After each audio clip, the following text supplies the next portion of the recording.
Hi friends, how are you? Welcome back to Adi classes. उम्मीद करता हूँ आप सभी बहुत अच्छे हो, मैं भी अच्छा हूँ।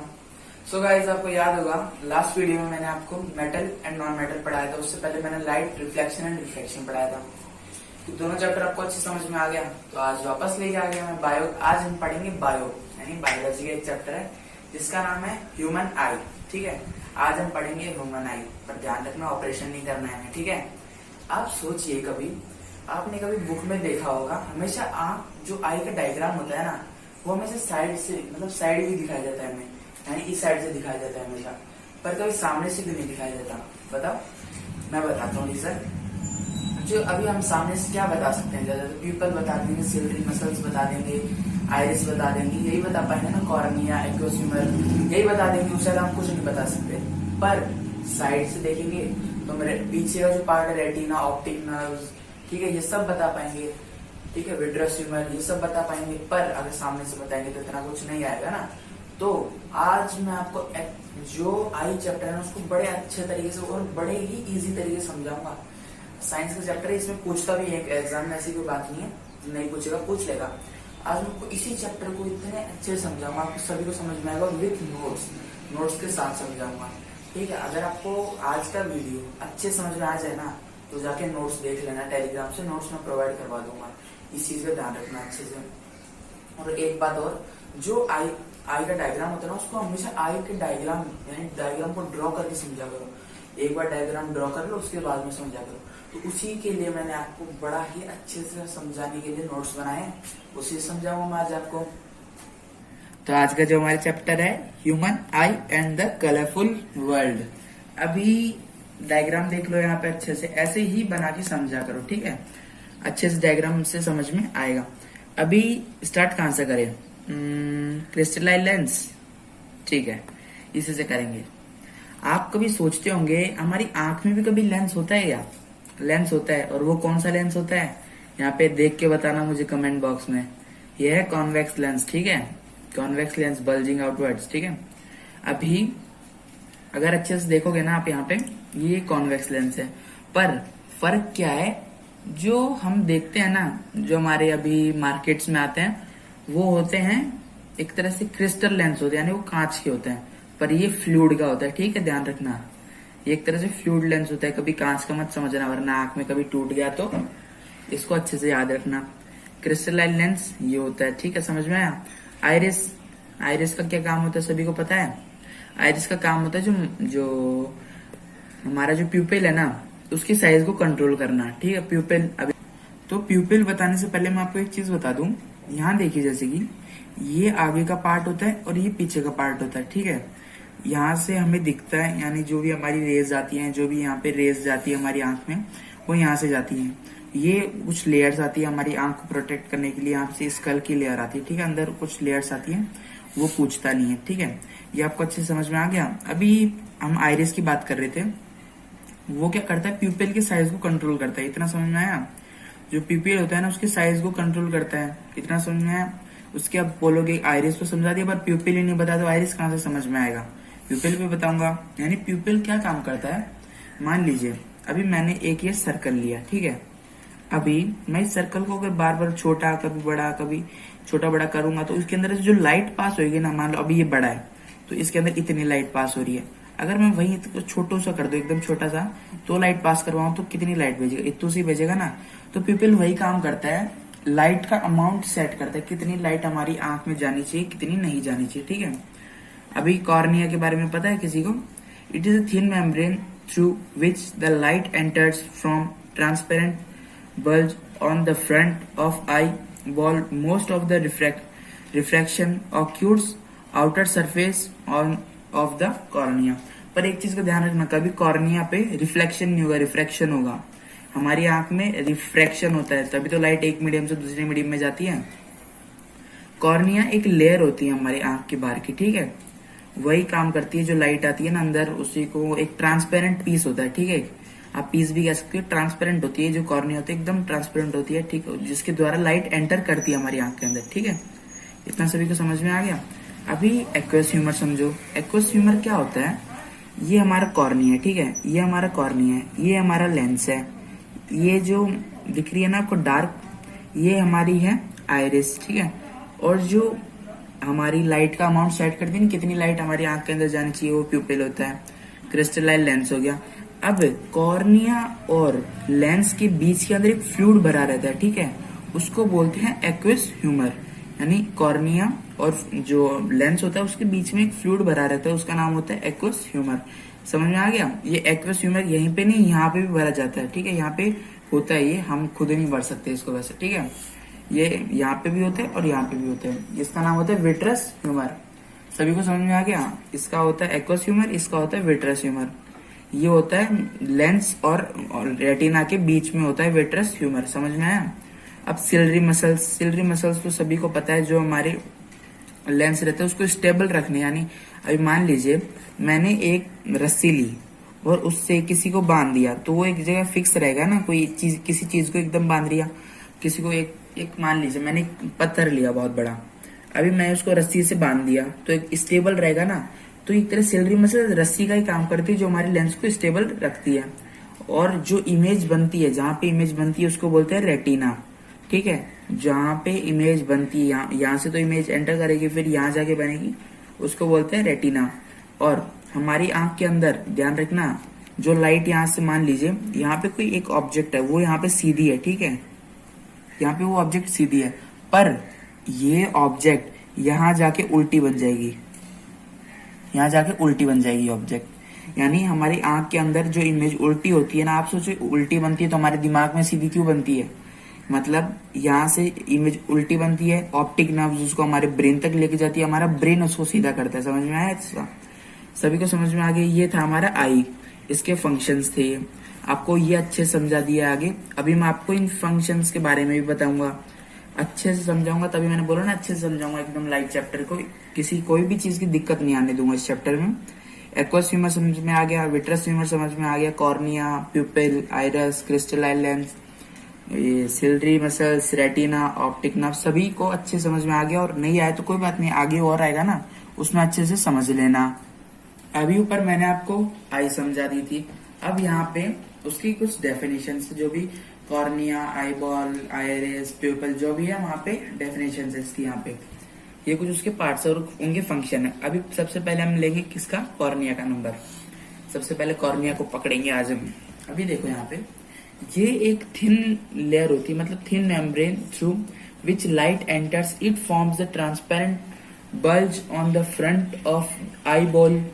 Most of the refraction occurs at the outer surface of the cornea. यानी क्या बोलना चाह रहा है ये एक थिन मेम्ब्रेन होती है आई बॉल के आगे। आई बॉल क्या होती है? जो अंदर हमें कभी देखना प्यूपिल और कुछ सिलरी मसल्स, उसी को बोलते हैं। जो हमारी आंख के अंदर साइड में तो व्हाइट व्हाइट कलर का एक जो फ्लूइड रहता है, या फ्लूइड आप उसको कलर कह सकते हैं, मैं आपको बता रहा हूँ। वो कलर के पीछे एक black eye ball, ball type में रहता है ना, उसी को बोलते हैं आई बॉल, ठीक है। उस पे उसके आगे जो कॉर्निया जो रहती है एक मेम्ब्रेन, उसको बोलते हैं कॉर्निया। और इसी के थ्रू, कॉर्निया के थ्रू ही लाइट एंटर करती है, और ज्यादातर रिफ्रैक्शन इसी सरफेस से होता है, यानी कॉर्निया के सरफेस से ही ज्यादा रिफ्रैक्शन होता है। ये था आपका कॉर्निया, सभी को समझ में आ गया। उसके बाद में आता है आई बॉल। अभी आई बॉल मैं आपको समझाता हूँ, ठीक है। अभी आई बॉल क्या होता है?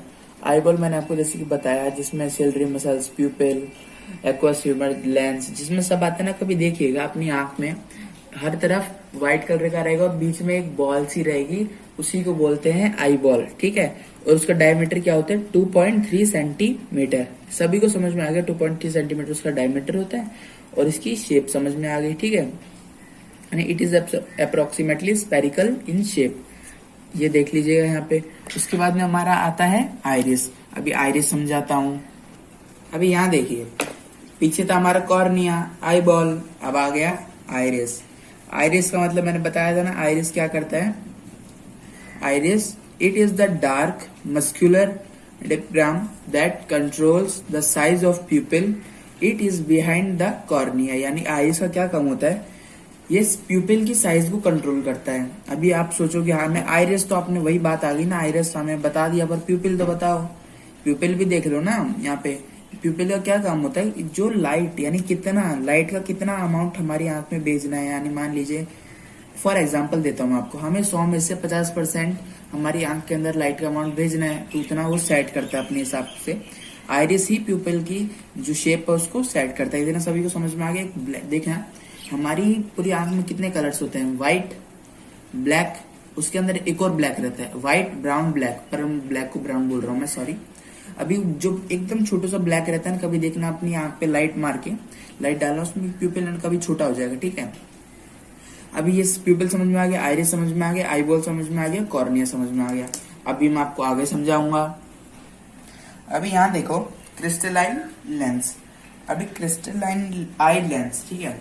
अभी देख लीजिए यहाँ पे, provided the focused and real inverted image of the object on the retina. It composed of a fibrous jelly-like material. It is convex lens that converts at retina. यानी जो क्रिस्टलाइन लेंस होता है वो रियल और inverted image form करता है।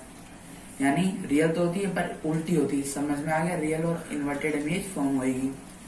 इतना समझ में आ गया। और मैंने आपको क्या बताया था, जो लेंस होता है ना, वो कभी एक शीशे का नहीं होता है, वो एक फ्लूइड का रहता है। लिख भी रखा है यहाँ पे। समझ में आ रहा है सभी को? इतना सभी को समझ में आ गया क्रिस्टलाइन लेंस का। और एक बात और, ये कॉन्वेक्स होता है और ये लाइट को रेटिना पे कन्वर्ट करता है। ये था हमारा आई लेंस, ठीक है, ठीक है। उसके बाद में आती है सिलरी मसल्स।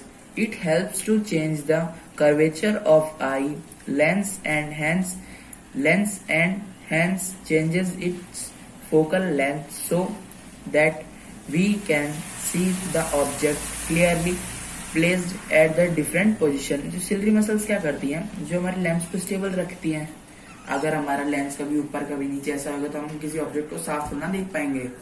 तो वही बात होती है कि सिलरी मसल्स यही काम करती हैं। यह लिख लेना, सिलरी मसल्स। सभी को ये क्रिस्टलाइन लेंस और सिलरी मसल्स अच्छे समझ में आ गया ना? यही था आपका सिलरी मसल्स और क्रिस्टलाइन लेंस। उसके बाद में आता है रेटिना। अब यहाँ देखो रेटिना, जैसे कि रेटिना क्या होता है?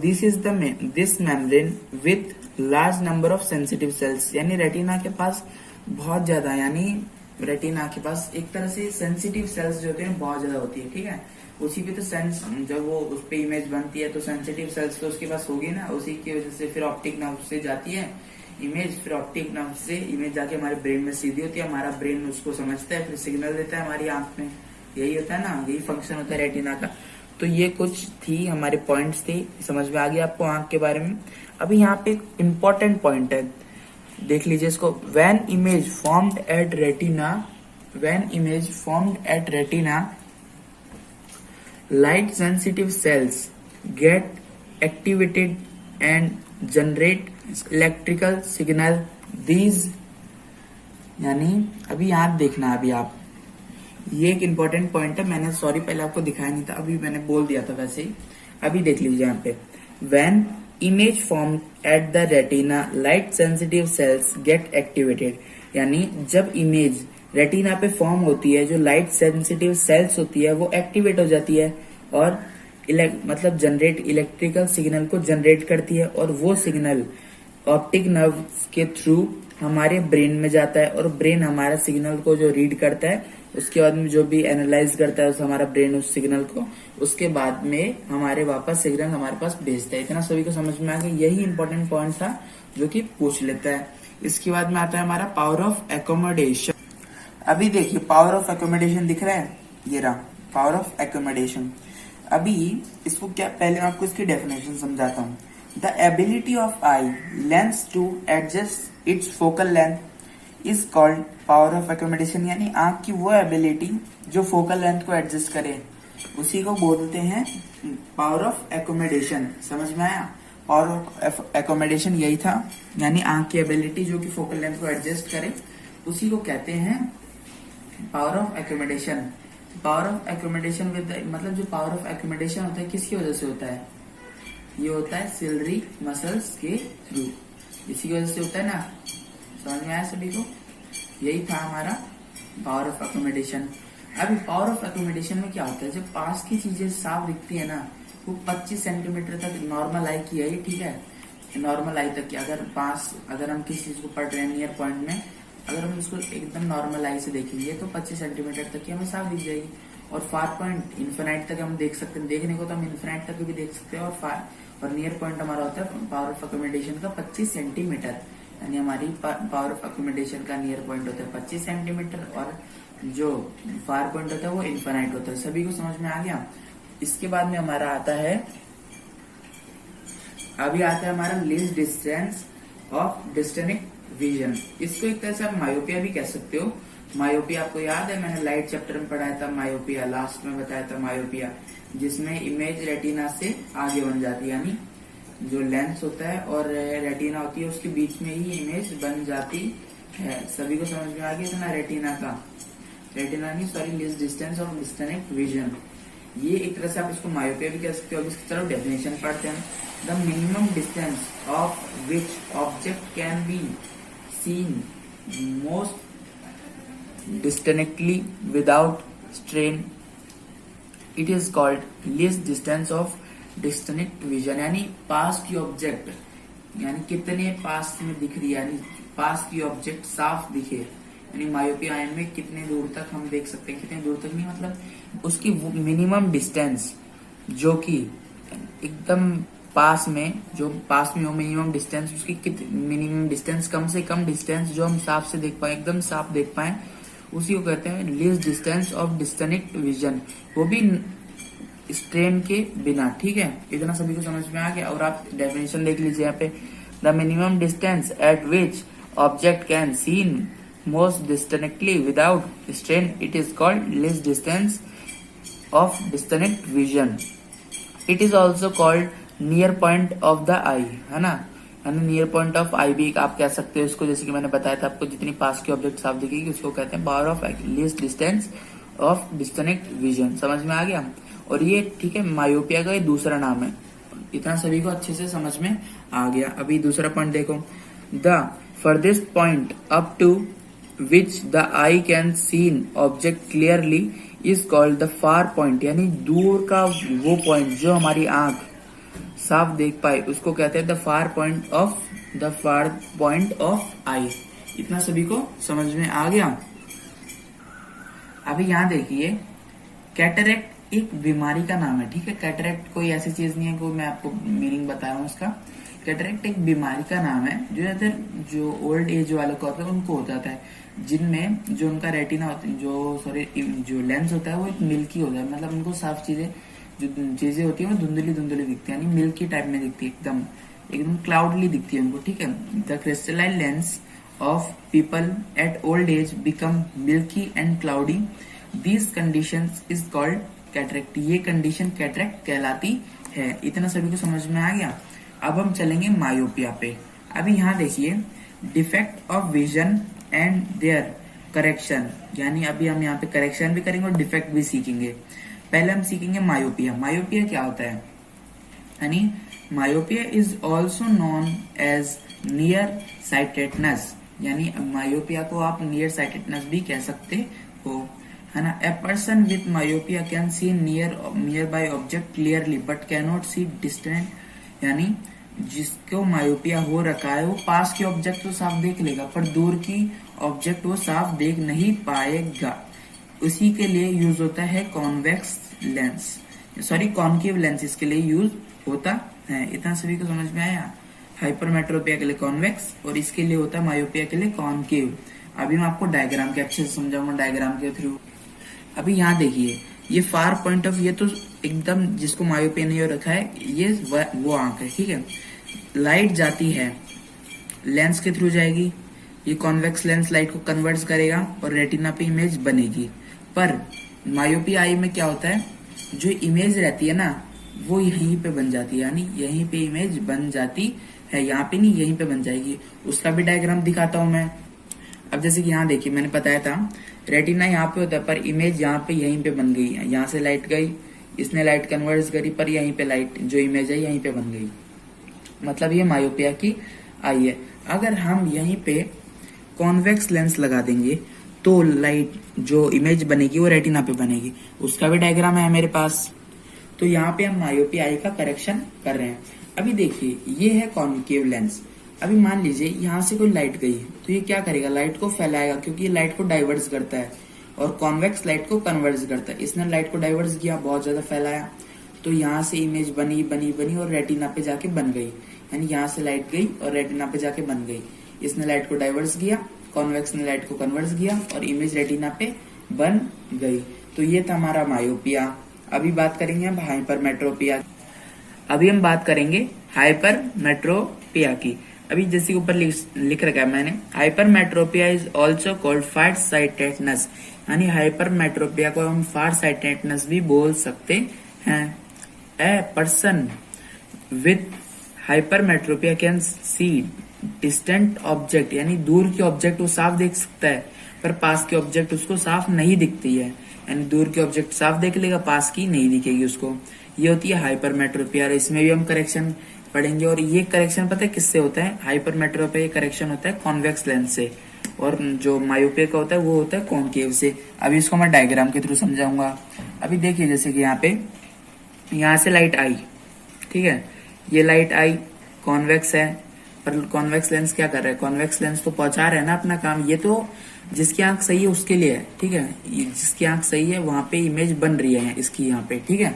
अभी हम बात करेंगे किसकी? जिसकी आंख में रेटिना से पीछे इमेज बनती है। अभी पीछे तो था हमारा किस पे? रेटिना पे इमेज बन रही थी, पर यहाँ पे इमेज रेटिना से पीछे बन रही है। तो हम क्या यूज करेंगे यहाँ पे? जल्दी से कमेंट बॉक्स में जाके बताओ।